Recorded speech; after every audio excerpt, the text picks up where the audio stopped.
Yo, plug me in.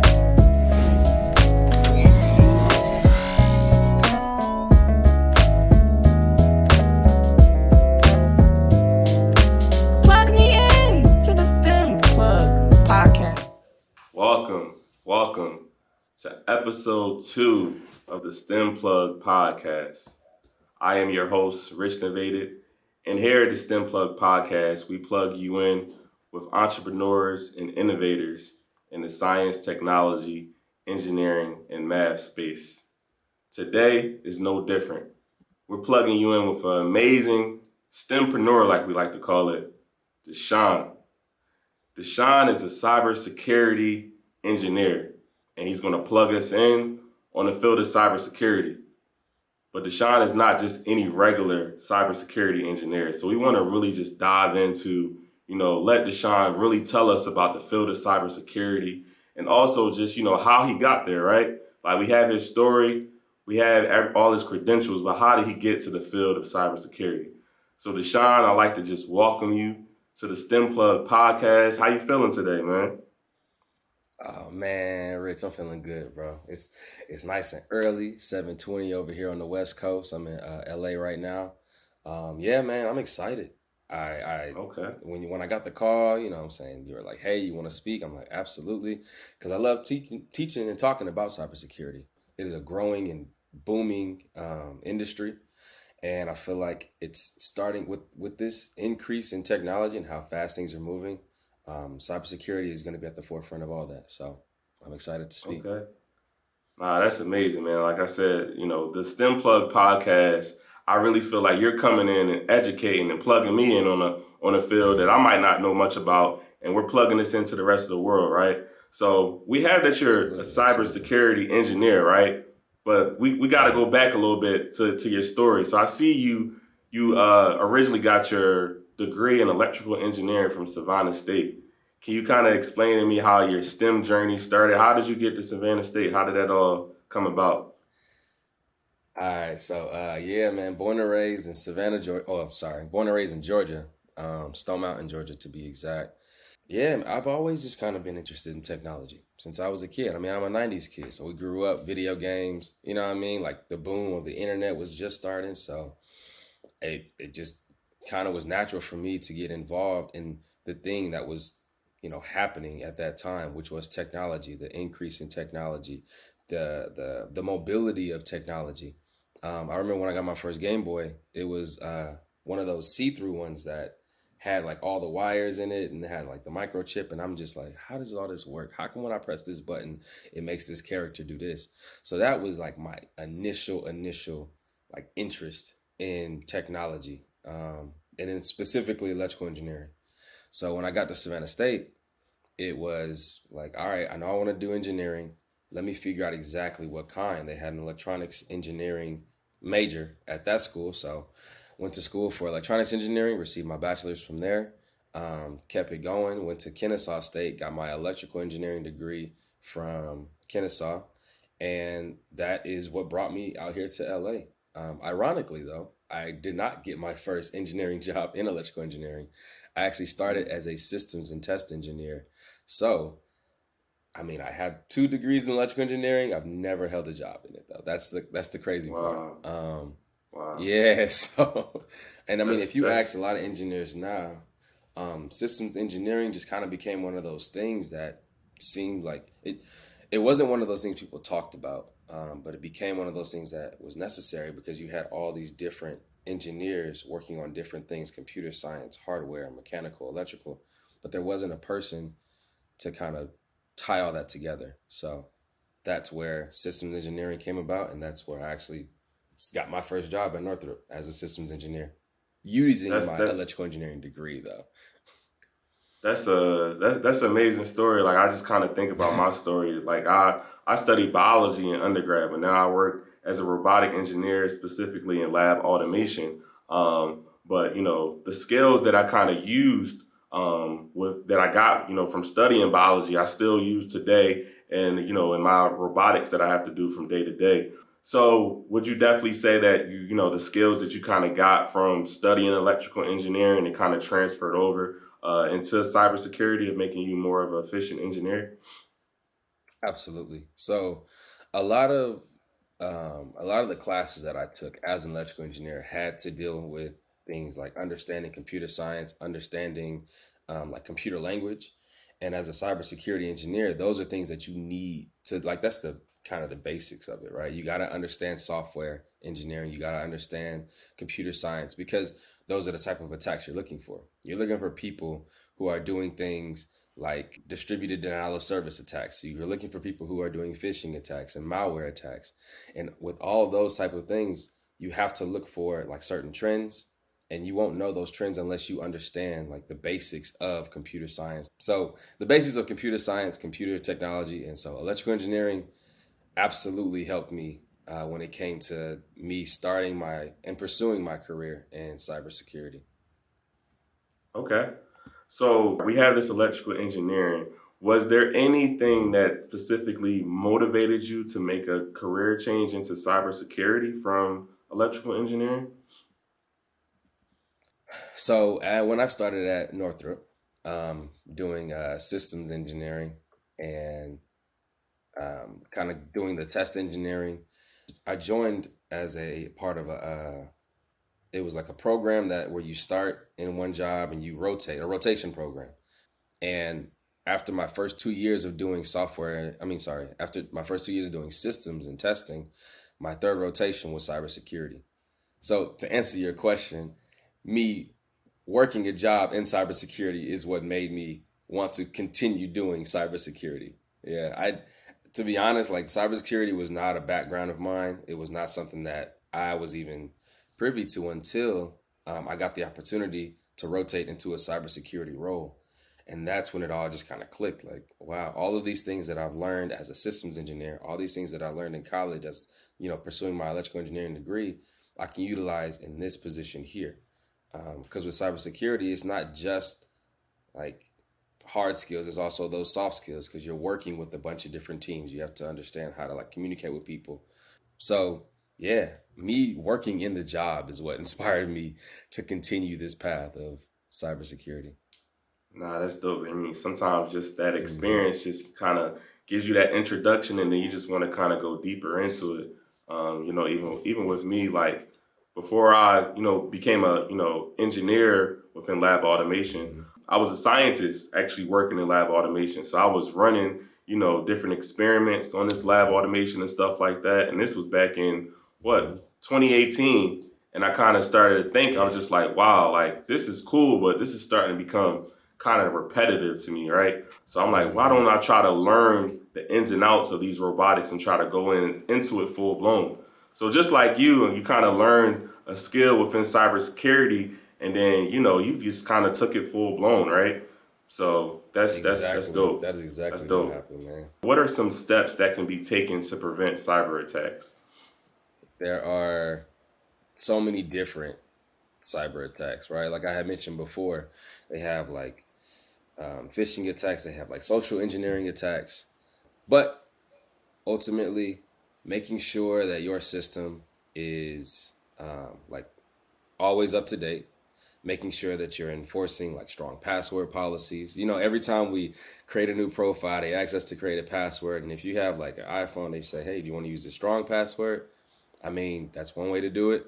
Another way is to just like implement things like multi-factor authentication, which is basically you've seen that on a lot of people have. Sometimes they'll see like the two-factor authentication on their cell phone when they're trying to like get to their account.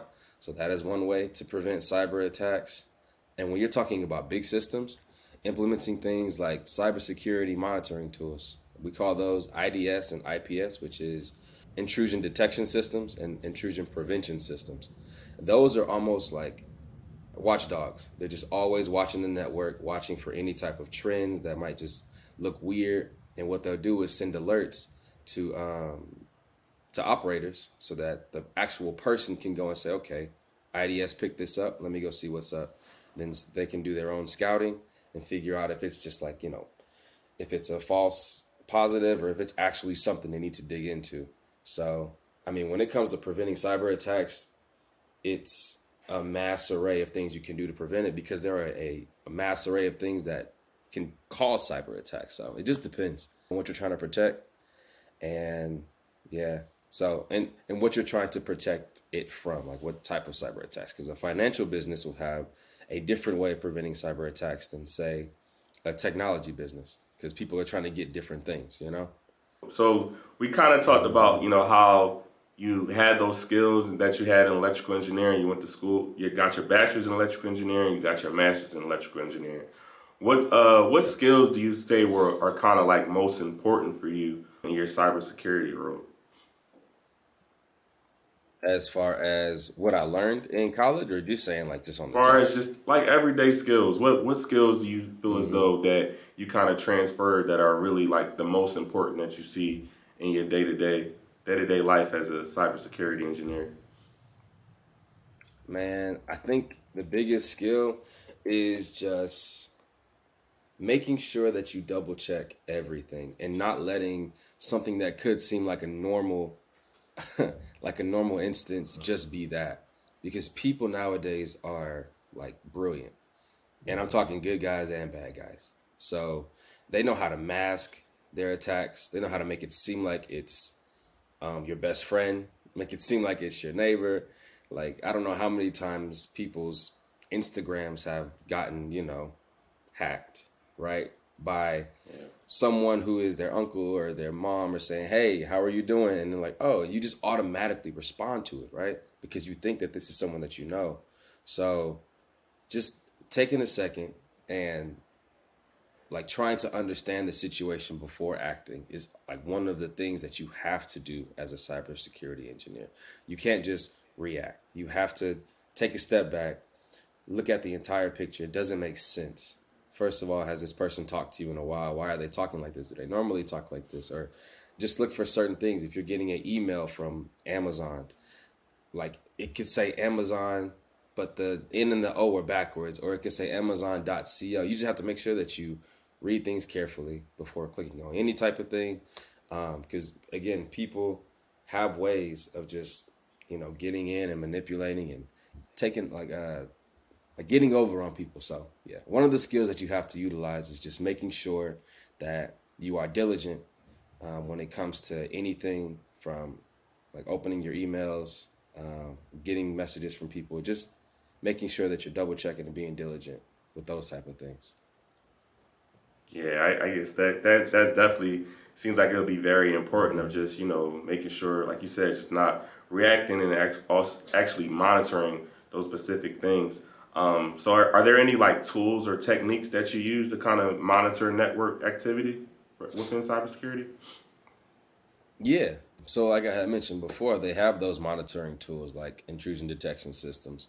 At my job specifically, we use IDSs because we have large systems and we have important information on those systems. So we got to make sure like that information is protected. Not only that, but we also have like multi-factor authentication is implemented, rule-based or role-based access control, which is like, okay, me and you work on the same team.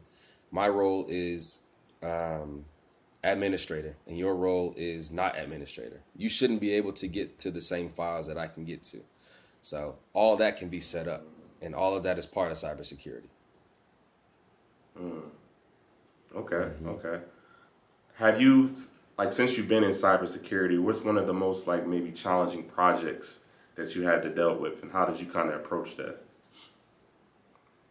So when I started my career in cybersecurity, I'll just have to be vague with it because the project itself, yeah. So one of the I understand one top of clearance, the top clearance. I yeah, understand. yeah.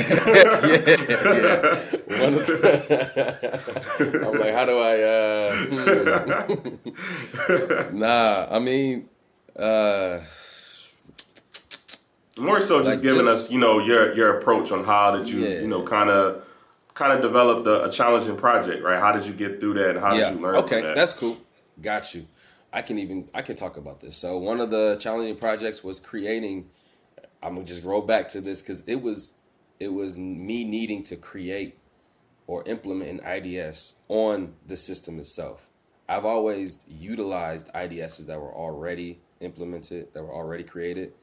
But I was tasked with creating one from scratch, like implementing it on the system myself, creating the rules, making sure that the rules work, making sure that false positives were dealt with, making sure that all the networking was connected correctly. So that was a daunting task. It was just me and one other guy. And we basically had to build up the intrusion detection system from scratch on this massive this massive system for this extremely important effort. So a lot was riding on that working correctly.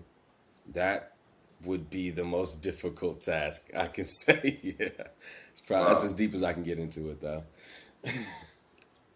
Wow, that's dope. That's dope.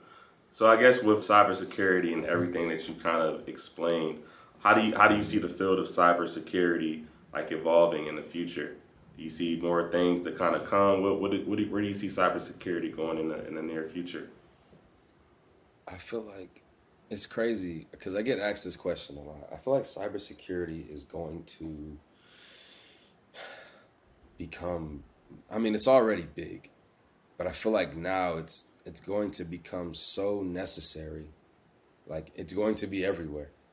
I think everyone is going to need to be educated on cybersecurity. Everyone's going to need to know what it is. It's going to become like the next, I don't know, let's just say the next internet, right? Because everything is going to cybersecurity. Everything is going to technology. Everything is going to the cloud. Everything is going to, like, even right now, we're able to communicate with each other. You're, across the country. So I feel like cybersecurity is about to be extremely important because as all of these new technologies come out, there are bad people who are going to take advantage of these new technologies and take advantage of the people who don't know how to protect themselves using these new technologies.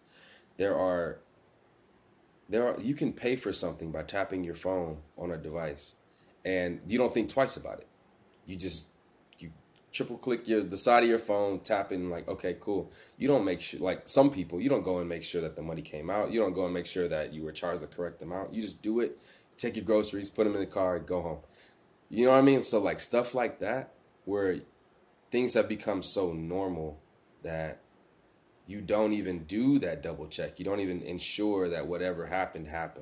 And you're constantly like typing your social into all types of documents. You're signing things that sometimes you don't even read through all the way. So, I mean, I think cybersecurity is going to be extremely important. I just want people to be safe and make sure that they understand like what they're doing when it comes to like these, whatever it is that they are doing, like they're implementing the technologies that they're using, just making sure that they're being aware of what's happening when that transaction is happening. So, yeah. Wow. Yeah, you plugging us in, man. You plugging us in for sure. So, like I said, so what advice would you give to someone that wants to maybe pursue a career in cybersecurity? You plugging us in with a lot of information, but from that ground point, if someone's listening to this STEM Plug podcast, with you talking and plugging us in on cybersecurity, what advice would you want to give them if they want to kind of pursue a career in cybersecurity? Oh man, for sure. So basically start with like a solid foundation. Like I said, I got my degree in electrical engineering, my master's in electrical engineering, but that's where I learned that foundation of computer science, like networking, programming, stuff like that. And in additional to that, you got to have like critical thinking skills, right? Because as a cybersecurity engineer, there isn't a one answer to, like, it's not 2 + 2 = 4, because this denial of service attack can be this way, and the exact same attack can come from a different direction. So you have to learn to think critically. You got to have those problem solving skills, right? But as far as like building your career in cybersecurity, one of the things that's really important is getting your certification. So Security Plus, CompTIA, that's like the ground level when it comes to cybersecurity. Then it goes up to CISSP. Then you can do like ethical hacking, certified ethical hacker. My bad, that's a tongue twister. But yeah, man, like, I'm not saying that you have to necessarily get a degree in cybersecurity.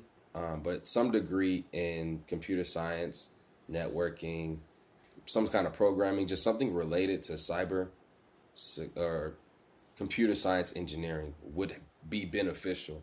And then, of course, getting that certification in Security Plus. A lot of jobs are just looking for that. And that'll get you in the door. That at least is what got me in the door, right? Because, again, my background is not cyber. But me having that solid engineering background and going and pursuing my certification led me to here. Nah, that's dope. That's dope. So you mentioned something that really caught my ear. You said critical thinking, and critical thinking is so important. You know, I have to critically think all the time in my role, and I'll say, you know, really when I was an undergrad, you know, I did different internships, and one of the things that my internships really taught me how to do was just to really critically think, right? Really like how to be a problem solver. And if you can critically think and be a problem solver, I feel like you can really be, you know, kind of efficient in any type of role. So if you kind of explaining that, how do you kind of, you know, promote creativity and innovation in your space that you work in? Do you, you know, with your team, do you have any type of ways that you kind of like try to promote that just to make sure that you all are absolutely in the area? If you've ever like had a conversation with me about like my role as an engineer, or even just, I'll just say the new generation of engineers, right? Like 30-year-olds, 25, 30-year-olds. I always say one of the things that I don't like to hear is we've always done it like that. I just can't get with that statement. Like, where does that exist ever? There is no always done it. Everything's constantly changing. So one of the things that I try and promote at my job is new ways of utilizing new technology to complete tasks that, I mean, say that you have a task and you've done it this way a long time. All right, cool. Well, now we can do it this way. Trying to use that creativity to change the narrative of we've always done it like this, so let's continue to do it like this. It's like, no, you've always done it like this, but now we can do it like this. So that is just like one of the things that I kind of, I definitely try and I stand behind that when it comes to trying new ways of trying to solve problems. Try something different, try something new, be open to the new technology that's coming out. I've been on teams where we get a new software and they're complaining about it, but I mean, I find it interesting learning an entirely new software, understanding how, well, first of all, it was chosen for a reason, right? And then secondly, how can we make this software and utilize it to the best of its ability so that we can get the most out of it? So, I mean, being that critical thinker and being and promoting that is just, yeah, that's one of the things that I stand behind for sure. Hey, bro, you dropping gems, man.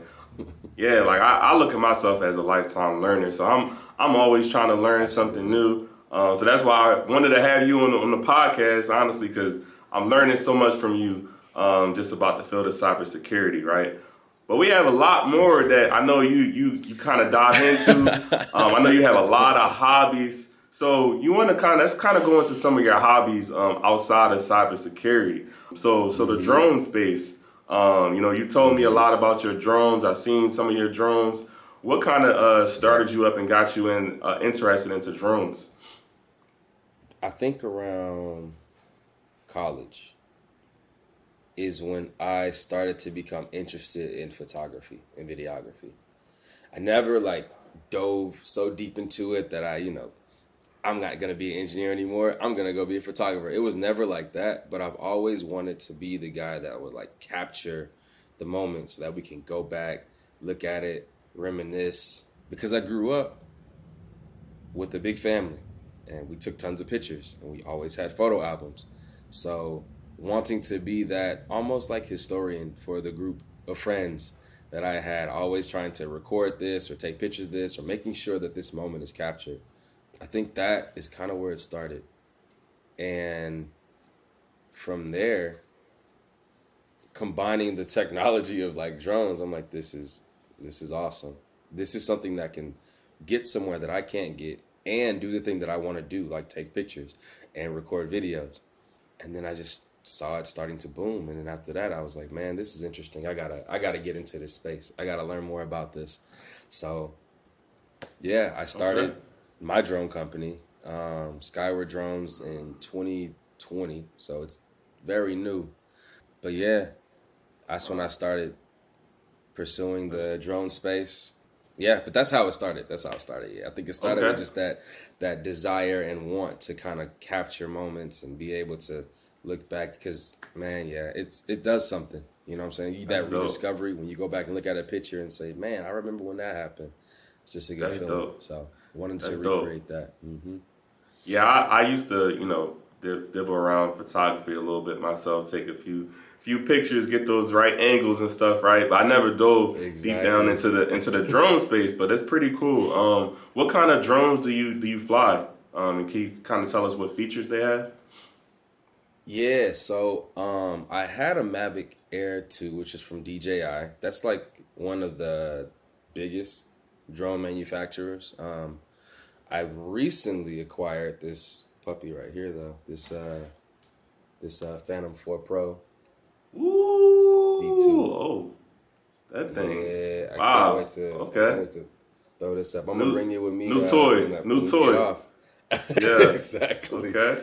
So this is one that has like a 20 megapixel camera, 4K video, has like the follow me feature. It has a bunch of like quick shots where it can lock onto you, circle around you, lock onto you, like pan out.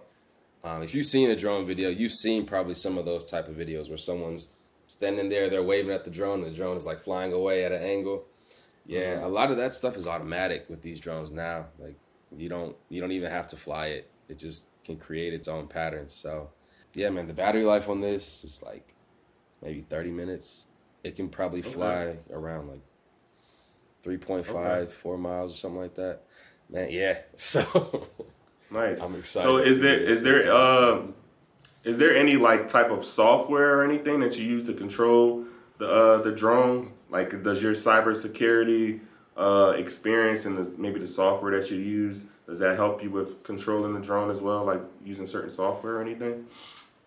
The cybersecurity doesn't necessarily tie into the drone software, because I'm just a user when it comes to the drone software.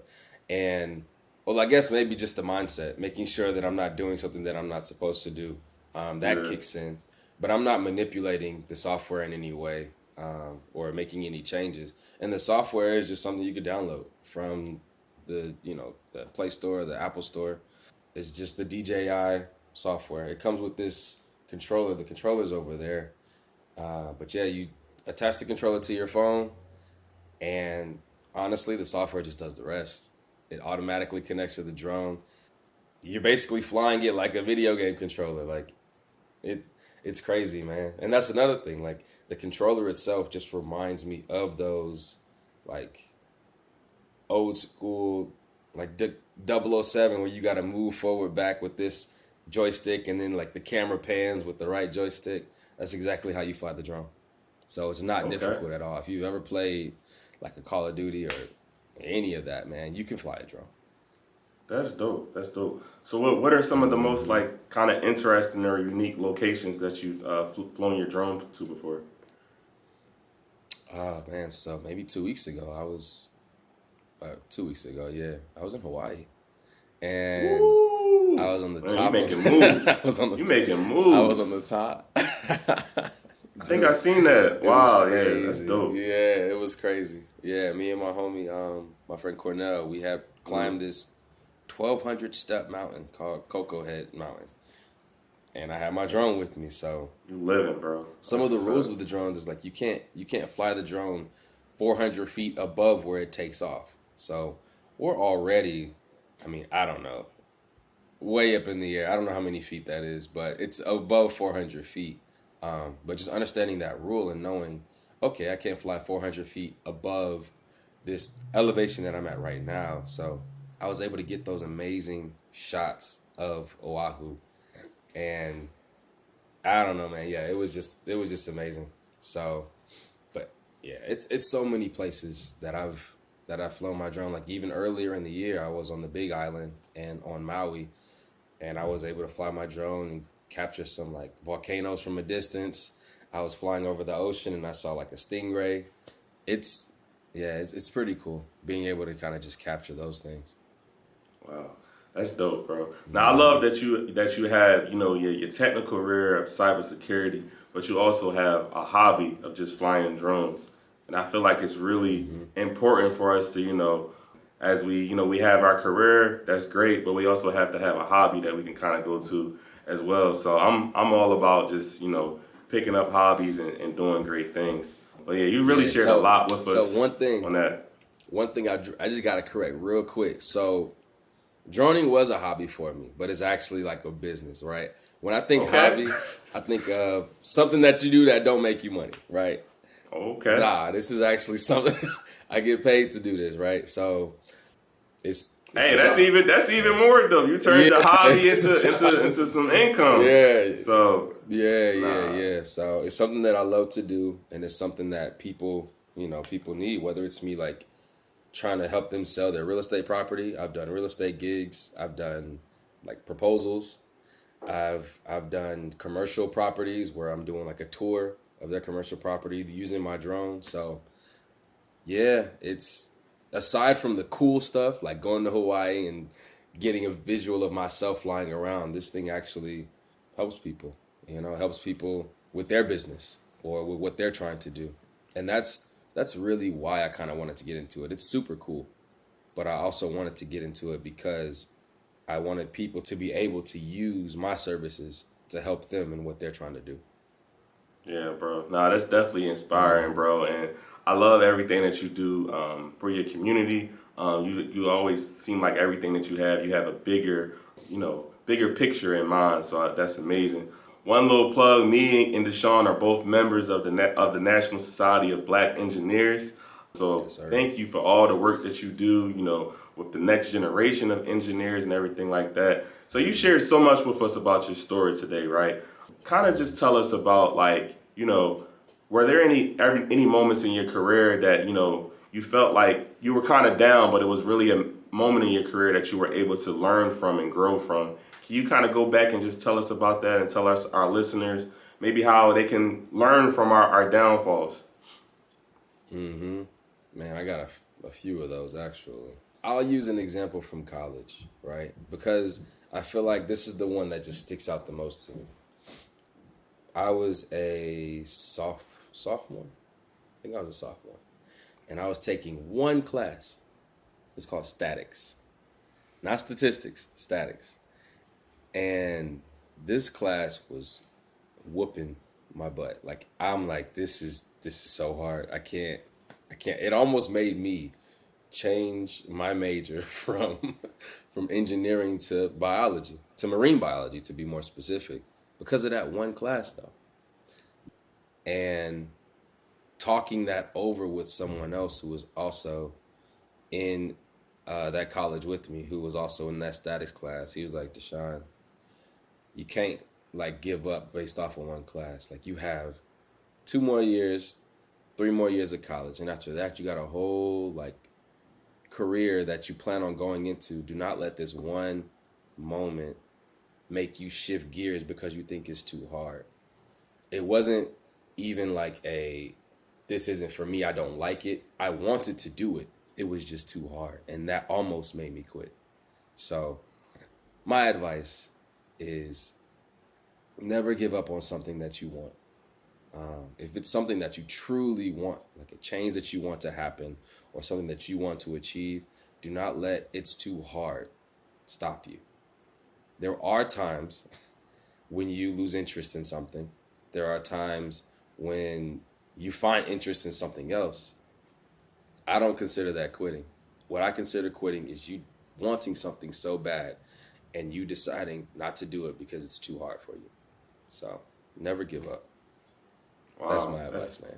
That's amazing, bro. That's amazing, bro. Mm-hmm. Yeah. So how can our listeners kind of stay in touch with you? You have all this stuff going on with cybersecurity, the drone space. Mm-hmm. Plug us in, man. Where can we get in contact you at? All right. So let's see. Instagram You got Skyward Drones, 1D. That's SKYARDRONES. That's it. Skyward Drones for the Instagram for Skyward Drones. And then, of course, Nesby has a bunch of Instagram pages, but I will say that the one that I would like you all to follow is Region 6 Nesby Pro. So that's, well, it would be R6, NSBEPRO. And then, and those are the two right there. Yeah. Okay. That's it. Those are the two right there. Mm-hmm. So I guess one final thing you mentioned about, your drones is a business. Or is there any type of support that you're looking for within any of your businesses? That can any of our listeners, support you in any type of way? What are you kind of looking for? Yes. So a couple things. One, go check out my website. Tell me what's missing. Tell me what's wrong with it. Again, my business is relatively new, so I'm taking all criticism, all advice. And the website is the same, skywarddrones.com with 1D. It's all the same. So, secondly, if you all know anyone that need drone services, if you're if you know someone trying to sell a house, or if you know someone that is in the commercial space and they're just trying to up their ante, try and get that that edge, just let me know. And if I can make it, I'm there, because droning is just one of those things that kind of just puts you, to me, it puts you kind of like in that upper tier, right? You have someone who is selling a home, they got a bunch of pictures on the ground, a bunch of pictures of their house, but if also in that profile you have a video of the neighborhood, and you got like the picture of the entire house, the backyard, the front yard, you got pictures of the roof, all of that, I think kind of just sets you apart from the typical, person who's trying to sell their home. So those are just some of the things. Again, my business is relatively new, so any type of advice or criticism, whether it be good or bad, just let me know. Wow. Okay. Well, again, Deshaun, we appreciate you plugging us in, man. You plugged us in with a lot of content today, so we really appreciated you joining us on the episode 2 of the STEM Plug podcast. Make sure y'all tap in and plug in with everything Deshaun got going on. You don't want to miss. So I appreciate y'all. Thank you. Absolutely.